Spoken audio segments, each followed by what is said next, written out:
नमस्कार, KP news 24/7 के bulletin में आप सभी का स्वागत है। मैं हूं पूजा आपके साथ। चलिए सबसे पहले देखते हैं मुख्य समाचार। कैंसर पर खुलकर चर्चा जरूरी, डर और भ्रांतियों को करे दूर, डॉक्टर देवेश पल्लाल। किसानों के कृषि ऋण माफी की समीक्षा, बोले सीएम डीके शिवकुमार। हैदराबाद के बर्दीपुर पहुंचे आदि शंकराचार्य वैभव रथ यात्रा, भव्य स्वागत के साथ गुंजे वैदिक मंत्र। रेवंत सरकार का बड़ा फैसला, 12वीं तक मिलेगा फ्री नाश्ता लंच। पुणे में पैगंबर हजरत मोहम्मद पर कथित आपत्तिजनक टिप्पणी के विरोध में शांतिपूर्ण प्रदर्शन, नाजिया इलाही खान के खिलाफ सख्त कार्रवाई की मांग। नर्मदा परियोजना विवाद पर 4 राज्यों में बनी सहमति, अमित शाह की मौजूदगी में हुआ ऐतिहासिक समझौता।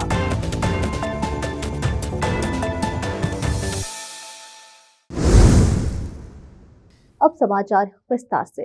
उत्तर कर्नाटक में तेजी से बढ़ रहे कैंसर के मामलों को लेकर विशेषज्ञों ने लोगों से जागरूक होने और समय पर इलाज कराने की अपील की है। बेंगलुरु के मणिपाल अस्पताल के सर्जिकल ऑन्कोलॉजी एवं रोबोटिक सर्जरी विभाग के सलाहकार डॉक्टर देवेश बल्लाल ने कहा कि कैंसर से ज्यादा खतरनाक बीमारी को लेकर लोगों में फैला डर और सामाजिक कलंक है, जिसके कारण मरीज देर से डॉक्टरों तक पहुंच रहे हैं।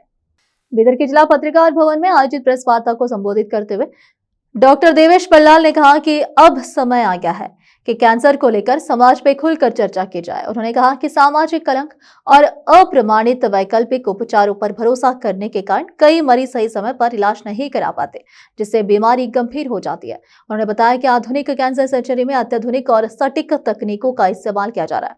अब इलाज का उद्देश्य केवल मरीज की जान बचाना नहीं है, बल्कि शरीर के अंगों को सुरक्षित रखना और ऑपरेशन के बाद होने वाली जटिलताओं को कम करना भी है, ताकि मरीज बेहतर गुणवत्ता के साथ जीवन जी सके।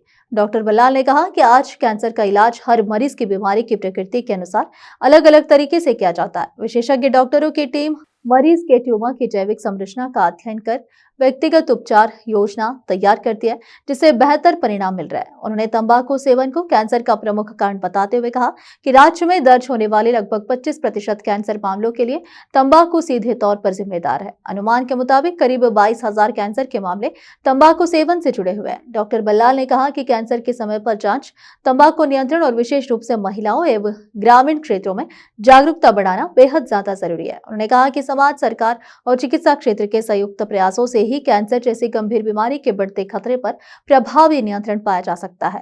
केपी न्यूज के लिए कैमरामैन पपुराज का कवरेज। कर्नाटक लोकायुक्त ने आय से अधिक संपत्ति के मामले में कृष्णा भाग्य जल निगम लिमिटेड केबीजेएनएल के एग्जीक्यूटिव इंजीनियर वसंत गौड़ा की अलग अलग संपत्तियों पर एक साथ छापेमारी की। लोकायुक्त अधिकारियों ने उनके ऑफिस और घर और चिक्काहनाकुनी इलाके में उनकी पत्नी और रिश्तेदारों की संपत्तियों की तलाशी ली और पैसों के लेन देन से जुड़े कागजात और रिकॉर्ड की जांच की। बुधवार सुबह लोकायुक्त की टीम ने रायचूर शहर के HRBR लेआउट में बसंत गौड़ा के घर पर छापा मारा। उन्होंने यकलासपुर गांव में उनके भाई शिवन गौड़ा के घर सेलिब्रिटी गार्डन पर भी छापा मारा। इसी गांव में उनके 2 अन्य भाइयों दोडन गौड़ा और शरण गौड़ा के घरों पर भी छापे मारे गए। खबरों के मुताबिक लोकायुक्त ने बसंत गौड़ा की पत्नी अनीता शेट्टी के नाम पर बाईपास रोड पर मौजूद Shri filling Nayara petrol bunk पर भी छापा मारा। इसके अलावा पेट्रोल बंक के बगल में बने गोदाम, बार और रेस्टोरेंट के साथ साथ यकलासपुर के पास परिवार के फार्म हाउस की भी तलाशी ली गई। आज शुरू हुए इस ऑपरेशन में deputy superintendent of police DYSP और पुलिस इंस्पेक्टर की अगुवाई में कई टीमों ने हिस्सा लिया। मुख्यमंत्री डीके शिवकुमार ने कहा कि वह किसानों के कृषि ऋण माफ करने के मुद्दे पर समीक्षा करेंगे। जी हां, कलबुर्गी में विभिन्न संगठनों और किसानों से अनुरोध मिलने के बाद पत्रकारों से बात करते हुए उन्होंने कहा कि राज्य में सूखे की स्थिति पर सरकार का ध्यान है, इसलिए इस बात की समीक्षा की जाएगी कि कौन से ऋण माफ किए जाने चाहिए और यह कैसा किया जाए। राज्य में सूखे की स्थिति को समझने के लिए दौरा किया गया है। अब हम बेलगाम जाएंगे और वहां की वास्तविकता को भी समझेंगे। दौरे के बाद संबंधित लोगों के साथ विचार विमर्श किया जाएगा। ऋण माफी कोई आसान काम नहीं है। हालांकि अतीत में हमने तब भी ऋण माफ किए हैं जब अन्य राज्यों ने ऐसा नहीं किया था। हमने तब भी ऐसा किया था जब मनमोहन सिंह की सरकार थी। उन्होंने कहा कि इस मामले की समीक्षा की जाएगी। बाद में मुख्यमंत्री ने कल्याण कर्नाटक के जिलों में सूखे की स्थिति की समीक्षा के लिए लगभग 3.5 घंटे तक बैठक की। उन्होंने कहा कि राज्य में सूखे का साया है और लोगों की राय तथा विशेषज्ञों की रिपोर्ट के आधार पर NDRF के दिशा निर्देशों के अनुसार सूखा प्रभावित क्षेत्रों को घोषित करने का फैसला लिया जाएगा। आम लोगों और किसानों की समस्याओं को समझने के लिए एक जन सेवा व्यवस्था बनाई गई है और जल्द ही एक मंत्री नियुक्त किया किया जाएगा। सीएम डीके शिव कुमार ने फिर से कहा कि इसके तहत सभी समस्याओं का समाधान निकाला जाएगा। अब फिलहाल लेते एक छोटा सा ब्रेक।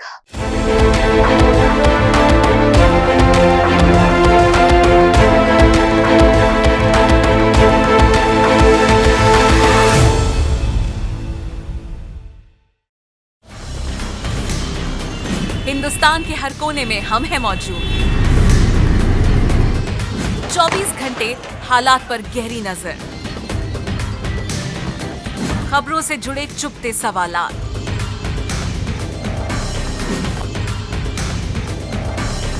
और आपको दिखाता है धार्मिक, सामाजिक, राजनीतिक,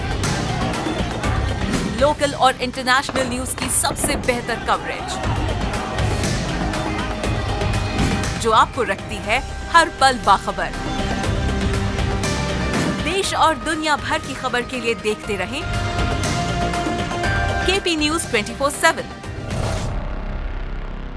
नूर एजुकेशन ट्रस्ट बीदर की ओर से चलाया जाने वाला नूर एमएड और BEd college Bidar, recognized by NCTE Delhi, affiliated to Bidar University, Bidar. Admissions open for the academic year 2025 to 26. विशेषज्ञ और सक्षम शिक्षकों द्वारा शिक्षा प्राप्त करने के लिए नूर एमएड और बीएड कॉलेज बीदर में दाखिला लें और शांत वातावरण में उच्च स्तरीय शिक्षा प्राप्त करें। बीदर शहर में बेहतर शिक्षा का एकमात्र केंद्र नूर एमएड और BEd college Bidar. For more details contact Noor colony near horticulture centre, Haltagiri के Hyderabad road, Bidar 585403 Karnataka, India. Phone numbers 9945283920, 8050172745।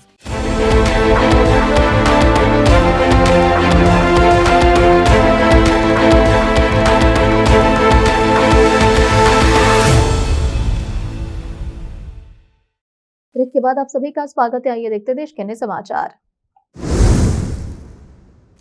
Zaheerabad तालुके के झीरा संगम मंडल के बर्दीपुर गांव में आदि शंकराचार्य वैभवम रथ यात्रा का श्रद्धालुओं ने भव्य स्वागत किया। जी हां, जगतगुरु आदि शंकराचार्य के आध्यात्मिक संदेश, सनातन धर्म और भारतीय संस्कृति के प्रचार प्रसार के उद्देश्य से निकाली जा रही यह रथ यात्रा श्री दत्तगिरी महाराज आश्रम पहुंची। यह रथ यात्रा 21 अप्रैल को हैदराबाद के ताड़ंबड़ हनुमान मंदिर से राज्य मंत्री श्रीधर बाबू द्वारा संत महात्माओं की उपस्थिति में रवाना की गई थी।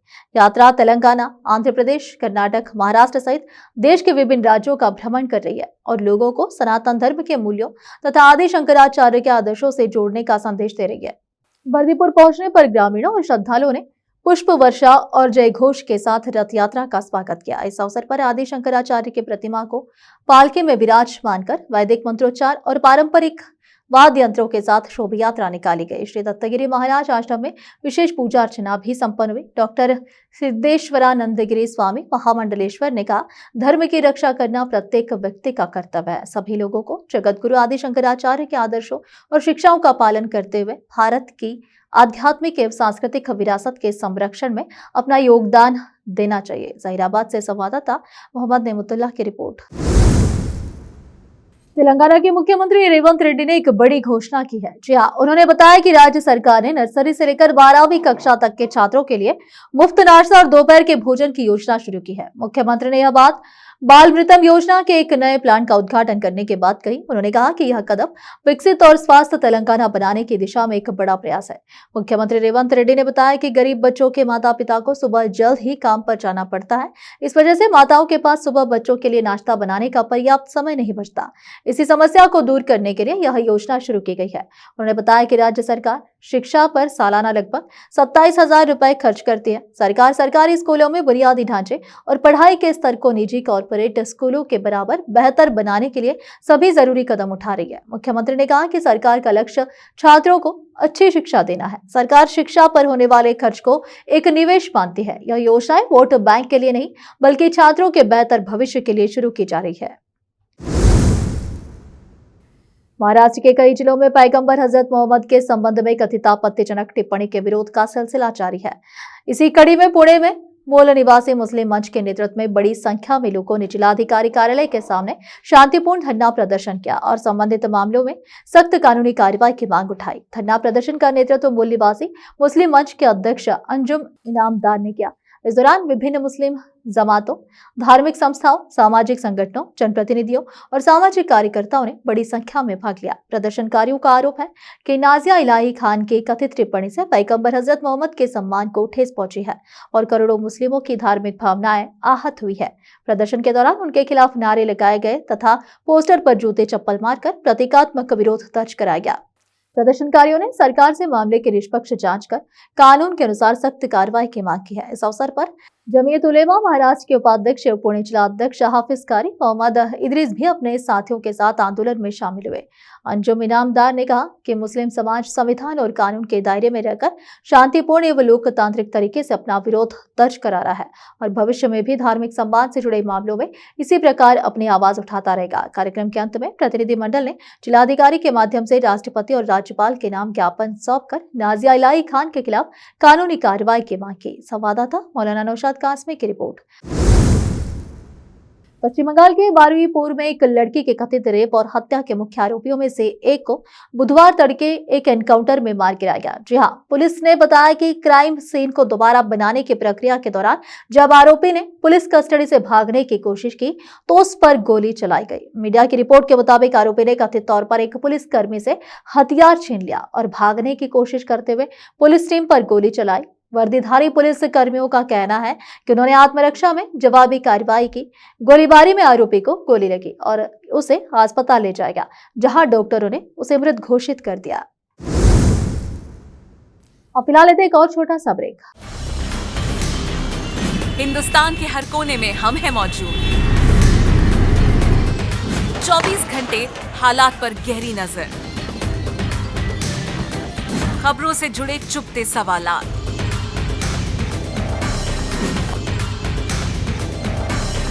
और आपको दिखाता है धार्मिक, सामाजिक, राजनीतिक, लोकल और इंटरनेशनल न्यूज की सबसे बेहतर कवरेज, जो आपको रखती है हर पल बाखबर। देश और दुनिया भर की खबर के लिए देखते रहें केपी न्यूज 24/7। ब्रेक के बाद आप सभी का स्वागत है। आइए देखते देश के अन्य समाचार। पश्चिम बंगाल के बारुईपुर रेप और मर्डर केस का मुख्य आरोपी प्रभास मंडल की पुलिस एनकाउंटर में मौत पर उसकी मां संध्या मंडल ने प्रतिक्रिया दी है। प्रभास की मां ने कहा कि उसके बेटे को उसके किए की सजा मिली है। संध्या ने कहा कि 2 पुलिस वाले उनके घर आए थे। उन्होंने कहा कि उस वक्त हम जागे ही थे। अंजू ने मुझे बताया कि मेरे बेटे की मौत हो गई है और मुझे अस्पताल जाना होगा। उन्होंने बताया कि मैंने पुलिस को कहा कि मैं नहीं जा सकती हूँ क्योंकि मेरे पति बीमार है। अंजू ने कहा कि मैंने पुलिस वाले से कहा कि वो जो करना चाहते हैं वो करे, मेरी तरफ से कोई रोक नहीं है। उन्होंने कहा कि मेरे बेटे को उसके किए की सजा मिली है, मैं उसका शव स्वीकार नहीं करूंगी, मैं उसके शव को अपने घर नहीं लाऊंगी। अंजू ने कहा कि उसके बेटे ने कुछ अच्छा काम नहीं किया है, उसने गलत किया है और उसे उसकी सजा मिली है। उसे मार दो या जो भी करना चाहते हो करो, उसके साथ मुझे कोई दिक्कत नहीं है, मैं उसके शव को स्वीकार नहीं करूंगी। नर्मदा नदी परियोजना से जुड़े वर्षों पुराने विवाद को सुलझाने की दिशा में मंगलवार को बड़ी सफलता मिली। केंद्रीय गृह एवं सहकारिता मंत्री अमित शाह की अध्यक्षता में हुई बैठक में मध्य प्रदेश, गुजरात, राजस्थान और महाराष्ट्र ने नर्मदा परियोजना से जुड़े लंबित मुद्दों के समाधान पर सहमति जताई। इस समझौते के तहत विस्थापन, भूमि मुआवजे और लंबित भुगतान से जुड़े मामलों का निपटारा किया जाएगा। बैठक में नर्मदा नदी के जल प्लावित क्षेत्रों में रहने वाले लोगों के पुनर्वास और जमीन के मुआवजे को लेकर लंबे समय से चले आ रहे विवाद पर चर्चा हुई।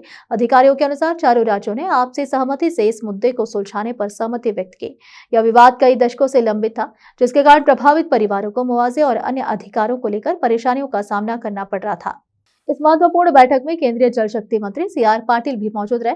महाराष्ट्र के मुख्यमंत्री देवेंद्र फडणवीस, मध्य प्रदेश के मुख्यमंत्री मोहन यादव, गुजरात के मुख्यमंत्री भूपेंद्र पटेल और राजस्थान के मुख्यमंत्री भजनलाल शर्मा ने इसमें हिस्सा लिया। सभी राज्यों के मुख्यमंत्रियों ने केंद्रीय गृह मंत्री अमित शाह के नेतृत्व और मार्गदर्शन में विवाद के सर्वमान्य समाधान पर सहमति जताई।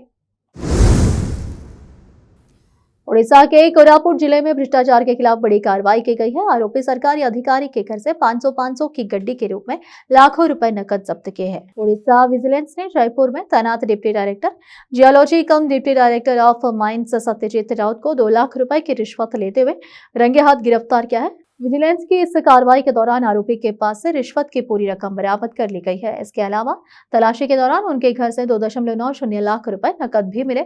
इस तरह कुल 4.90 लाख रुपए नकद जब्त किए गए हैं। जानकारी के मुताबिक सत्यजीत राउत जयपुर स्थित डिप्टी डायरेक्टर ऑफ माइंस कार्यालय में deputy director geology come deputy director of mines के पद पर कार्यरत है। उन पर आरोप है कि उन्होंने एक लीज धारक से रेत के खाट की लीज अवधि खत्म होने के बाद उसका एक्सटेंशन मंजूर करने और भविष्य में होने वाली स्पॉट एक्शन प्रक्रिया में लाभ पहुंचाने के बदले 2 लाख रुपए की रिश्वत मांगी थी। शिकायत मिलने के बाद ओडिशा विजिलेंस ने योजना बनाकर जाल बिछाया। जैसे ही आरोपी अधिकारी ने शिकायतकर्ता से 2 लाख रुपए की रिश्वत ली, विजिलेंस की टीम ने उन्हें मौके पर ही पकड़ लिया। रिश्वत की पूरी रकम उनके कब्जे से बरामद कर जब्त कर ली गई। आखिर में फिर एक बार देखते हैं मुख्य समाचार। कैंसर पर खुलकर चर्चा जरूरी, डर और भ्रांतियों को करे दूर, डॉक्टर देवेश पल्लाल। किसानों के कृषि ऋण माफी की समीक्षा, बोले सीएम डीके शिवकुमार। हैदराबाद के बर्दीपुर पहुंचे आदि शंकराचार्य वैभव रथ यात्रा, भव्य स्वागत के साथ गूंजे वैदिक मंत्र। रेवंत सरकार का बड़ा फैसला, 12वीं तक मिलेगा फ्री नाश्ता लंच। पुणे में पैगंबर हजरत मोहम्मद पर कथित आपत्तिजनक टिप्पणी के विरोध में शांतिपूर्ण प्रदर्शन, नाजिया इलाही खान के खिलाफ सख्त कार्रवाई की मांग। नर्मदा परियोजना विवाद पर 4 राज्यों में बनी सहमति, अमित शाह की मौजूदगी में हुआ ऐतिहासिक समझौता।